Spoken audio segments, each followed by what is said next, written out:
नमस्कार दोस्तों, कैसे हैं आप सब। दोस्तों, एप्पल ने iPadOS 17 को पब्लिक के लिए रिलीज कर दिया है और इस वीडियो में मैं आपको iPadOS 17 में आने वाले टॉप 10 फीचर्स के बारे में बताऊंगा।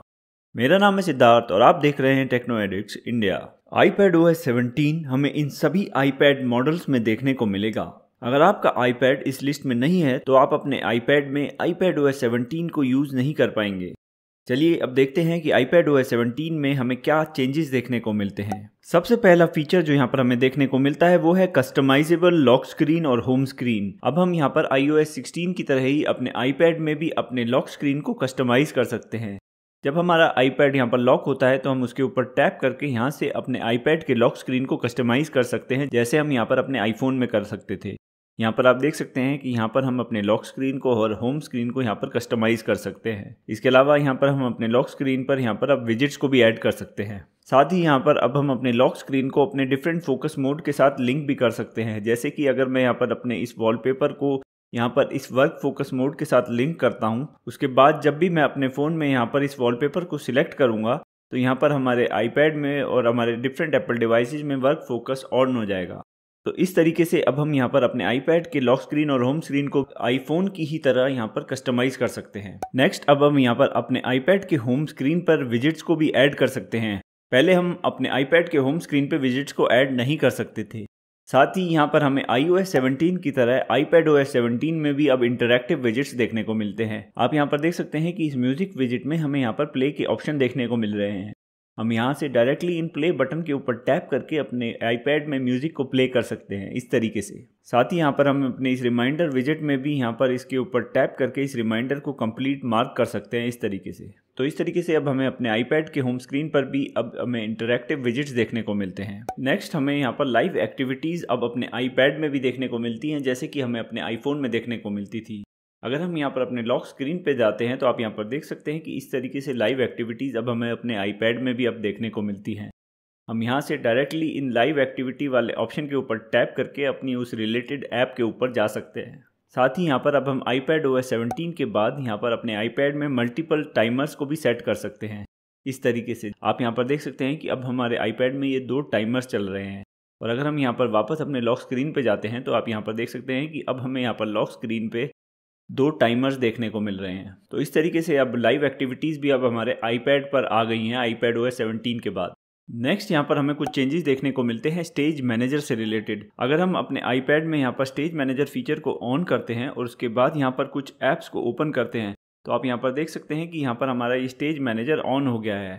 अब iPadOS 17 के बाद यहाँ पर हमें स्टेज मैनेजर में अपनी विंडोज़ को रिसाइज करना थोड़ा और आसान हो गया है। यहाँ पर आप ये आइकन देख सकते हैं। इस आइकन की मदद से हम बड़ी आसानी से अपनी विंडोज़ को यहाँ पर रिसाइज कर सकते हैं इस तरीके से। इसके अलावा अगर हम यहाँ पर ऊपर इन 3 डॉट्स के ऊपर टैप करके रखते हैं और उसके बाद यहाँ पर किसी और ऐप के ऊपर टैप करते हैं तो वो ऐप यहाँ पर अब हमारे यहाँ पर स्क्रीन पर स्टेज मैनेजर में ऐड हो जाती है इस तरीके से। तो इस तरीके से अब हम यहाँ पर स्टेज मैनेजर फीचर को थोड़ा और बेहतर तरीके से यूज़ कर सकते हैं अपने iPad में iPadOS 17 के बाद। नेक्स्ट, कुछ चेंजेस यहाँ पर हमें देखने को मिलते हैं सफारी में। सफारी में अब हमें प्रोफाइल का नया ऑप्शन देखने को मिलता है। अगर हम यहाँ पर सफारी में ऊपर इस आइकन के ऊपर टैप करते हैं तो आप यहाँ पर देख सकते हैं कि यहाँ पर अब हमें नीचे ये प्रोफाइल का ऑप्शन देखने को मिल रहा है। इस प्रोफाइल वाले ऑप्शन के ऊपर हम यहाँ पर टैप करके हम अपनी डिफरेंट प्रोफाइल के बीच में यहाँ पर स्विच कर सकते हैं। जैसे कि अगर मैं यहाँ पर वर्क प्रोफाइल को चूज़ करता हूँ तो आप यहाँ पर देख सकते हैं कि यहाँ पर हमें वर्क प्रोफाइल से रिलेटेड सारी वेबसाइट देखने को मिलती हैं। और अगर मैं यहाँ पर अपनी पर्सनल प्रोफाइल को चूज़ करता हूँ तो यहाँ पर हमारी पर्सनल वेबसाइट देखने को मिलती हैं जो हमारी पर्सनल प्रोफाइल से रिलेटेड है। इसी के साथ साथ यहाँ पर अब हमें ये प्राइवेट ब्राउजिंग का ऑप्शन भी देखने को मिलता है। इस प्राइवेट ब्राउजिंग वाले ऑप्शन को जब हम सिलेक्ट करते हैं तो यहाँ पर हम अपनी प्राइवेट ब्राउजिंग को अब लॉक कर सकते हैं अपने फेस आईडी के साथ। उसके बाद जब भी हम अपने प्राइवेट टैब के ऊपर यहाँ पर टैप करेंगे तो हमारे को अपने फेस आईडी से उसको अनलॉक करना होगा, तभी हम उस प्राइवेट ब्राउजिंग वाले सारे टैब्स को देख पाएंगे। नेक्स्ट, अब हमें यहाँ पर इम्प्रूव्ड स्पॉटलाइट सर्च देखने को मिलती है अपने iPad में। जब हम अपने iPad की स्क्रीन पर इस तरीके से स्वाइप डाउन करते हैं तो यहाँ पर स्पॉटलाइट सर्च ओपन हो जाती है। यहाँ पर अब हम किसी भी सेटिंग को यहाँ पर स्पॉटलाइट सर्च में ओपन करके डायरेक्टली यहाँ से टॉगल कर सकते हैं। आप यहाँ पर देख सकते हैं कि यहाँ पर ब्लूटूथ को मैंने ओपन किया है तो यहाँ से डायरेक्टली मैं अपने iPad के ब्लूटूथ को यहाँ पर ऑन और ऑफ कर सकता हूँ। इसके अलावा यहाँ पर मैं टाइमर को भी सेट कर सकता हूँ डायरेक्टली अपने स्पॉटलाइट सर्च से ही। और भी काफ़ी सारे फंक्शंस हम डायरेक्टली अब अपनी स्पॉटलाइट सर्च से ही कर सकते हैं।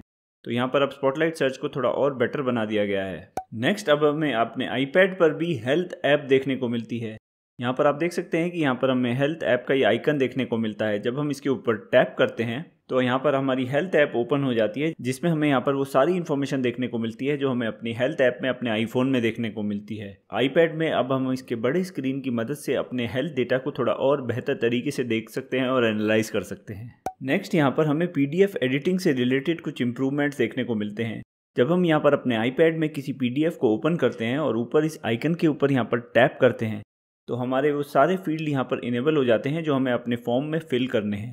जैसे आप यहाँ पर देख सकते हैं कि यहाँ पर हमारे को ये ईमेल का ये ऑप्शन देखने को मिल रहा है। जब हम इसके ऊपर यहाँ पर टैप करते हैं तो आप यहाँ पर देख सकते हैं कि यहाँ पर हमें ईमेल के सजेशन भी देखने को मिल रहे हैं। साथ ही यहाँ पर हमारा कीबोर्ड भी ओपन हो जाता है जिससे हम डायरेक्टली अपने इस फॉर्म को फिल कर सकते हैं। तो इस तरीके से अब हमारा आईपैड यहाँ पर PDF फाइल को थोड़ा और बेहतर तरीके से रिकॉग्नाइज करता है और यहाँ पर हमें फॉर्म्स को फिल करने में या फिर PDF फाइल को एडिट करने में थोड़ी और आसानी होती है iPadOS 17 के बाद। नेक्स्ट कुछ चेंजेस यहाँ पर हमें देखने को मिलते हैं रिमाइंडर्स में जब हम यहाँ पर किसी लिस्ट को ओपन करते हैं और उसके बाद यहाँ पर 3 डॉट्स के ऊपर यहाँ पर टैप करते हैं तो यहाँ पर हमें ये ऑप्शंस देखने को मिलते हैं। यहाँ पर जब हम इस शो लिस्ट इन्फो वाले ऑप्शन के ऊपर टैप करते हैं तो यहाँ पर हमें ये स्क्रीन देखने को मिलता है। यहाँ पर ये लिस्ट टाइप वाला ये नया ऑप्शन अब हमें iPadOS 17 में देखने को मिलता है। यहाँ से हम अपनी लिस्ट को यहाँ पर शॉपिंग लिस्ट के ऊपर यहाँ पर आइडेंटिफाई करा सकते हैं।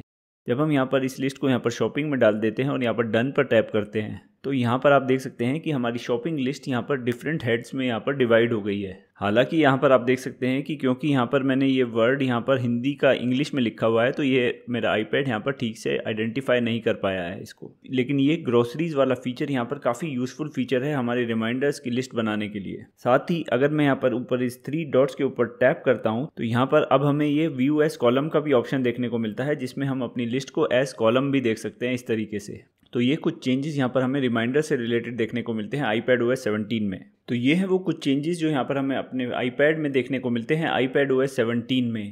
इसके अलावा भी काफ़ी सारे ऐसे फीचर हैं जो हमें आईफोन और आईपैड में कॉमन देखने को मिलते हैं। अगर आप iOS 17 में आने वाले उन फीचर्स को देखना चाहते हैं तो आप उससे रिलेटेड हमारा वीडियो नीचे डिस्क्रिप्शन बॉक्स में दिए गए लिंक पर क्लिक करके देख सकते हैं।